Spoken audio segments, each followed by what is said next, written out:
guys, Underground Geek here. And let me just start with saying, all you Marvel fanboys, this comic book is not perfect, okay? But it's darn near close. Alright, so this is a new story, Utopia. And it kind of came as a surprise. I guess the whole Secret Empire thing and all that garbage kind of eclipsed any kind of marketing for Utopia, because I haven't heard a thing about it. I mean, maybe I just haven't kept up with it, I don't know. But it's a new storyline where it's like a future destroyed universe where, you know, there's so much destruction. Nightwing has pretty much took over as a fascist leader and all that good stuff. Well, so I'm going to go ahead and tell you, I don't think he's in this comic. But anyway. Misleading titles, misleading covers. So we start out with Spoiler, and I like her and I don't like her. I guess because she's a good character, but she's always doing stuff to ruin everything, so that's what makes me not like her, but that's not just her, that's not her fault. But anyway, so we have Robin, we have Spoiler here, and I believe that's Tim Drake, Robin, because you know they have a relationship together. But they're sitting there talking. She's making him eat some fast food. They're talking about their future, and as we already know, Tim Drake has been thinking about going to college and stop being Robin. And you know, of course, now he's missing, so there's that whole thing going on. But they sit there talking. They start making out. They start talking about their plans. It's so cute. Oh, it's so cute. But anyway, so now we're jumping forward to the future. Welcome to Monster Town. No more Batman. So I think what has happened is, I can't remember if that's what's going on. I haven't read Nightwing yet, but I think Nightwing pretty much killed the whole Justice League. So it's just the lower heroes now trying to do different things. Spoiler's pretty cool, I guess. But anyway, Spoiler takes out these guards here with her drone. She's all about technology. So she takes them out with her drone. We get pretty good scenes right here. I don't really like Anarchy's mask, but I mean, it's not my art, so I guess it's okay. They're sitting there talking. She's meeting up with Anarchy. They're going to start teaming up. She had brought him some things that she had stolen for him. She takes off her mask because she wants him to see her face, and he puts it back on, and it's just in time for the guards to show up. Then we cut to Clayface. And what Clayface is doing is he's pretty much hunting down all these mutant freaks. Not the kind of X-Men mutant freaks, but actual like monsters. But anyway, so he's capturing all these things, and all of a sudden this very scary looking parasite thing comes and starts whacking at him. So he takes the group of monsters and actually uses them to smack the parasite. Right here. Smash. Pretty scary looking little creatures. Not the best drawing, but pretty good coloring. So then he brings them back to this facility, and totally forgot Batman was in this comic book because he's in it for like 5 seconds. But he brings it back to this doctor, and from what I can tell, him and the doctor may be dating, because you know he has that bracelet now that he can turn back into a human for a little while. But the things that they talk about just kind of makes me wonder for his relationship.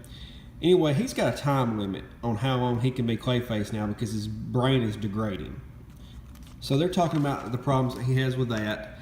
And Batman just straight up tells him, if you go crazy, that's why I'm here. And then you see all his guns and stuff. And they're like, oh man, he gonna kill you if you act up. But then they're talking, and Batman really has a lot of faith in him. He thinks he can be good. He wants him to try to be good, and that's when they're talking about more about that. Then Clayface turns his face around and kind of gets freaky for a minute when he's talking to her.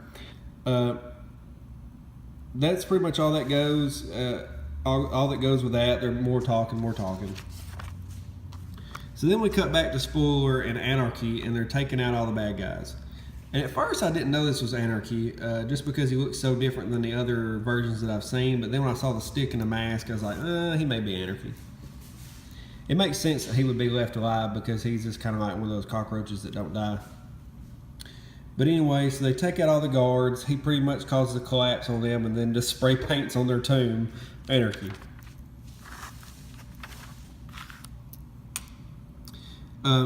More talking. They jump out the building. They start their way to his facility because he wants to show them what's going on, and Batman's watching.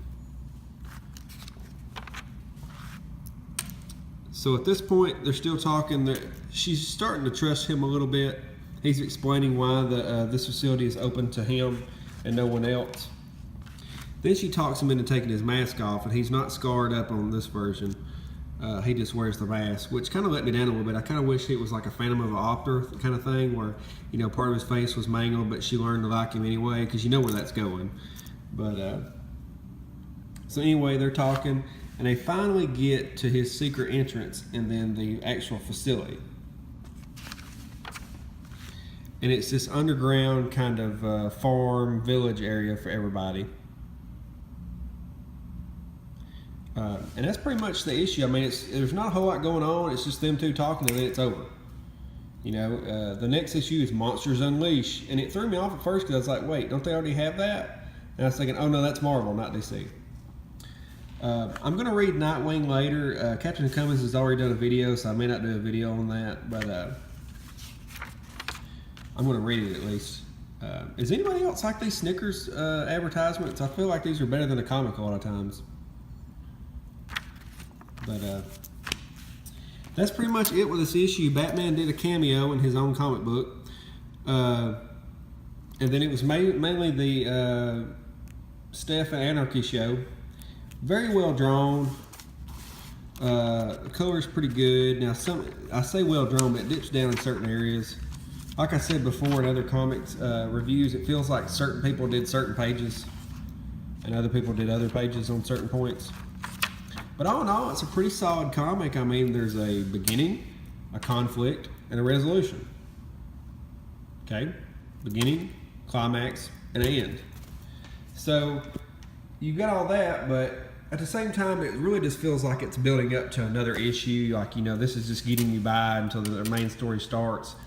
So it feels like they're going to have a main series of comics that tell the main story, and then they're going to have these other comics, side comics, to kind of fill in the rest of the story, the way they do it a lot of times. But tell me what you think. Tell me if you've read this comic and what you think about it. Tell me what you think about the review. Hit the thumbs up and hit the subscribe button and hit the notification bell dingy thingy, so that way you can get all my videos. All right, thanks guys. Bye.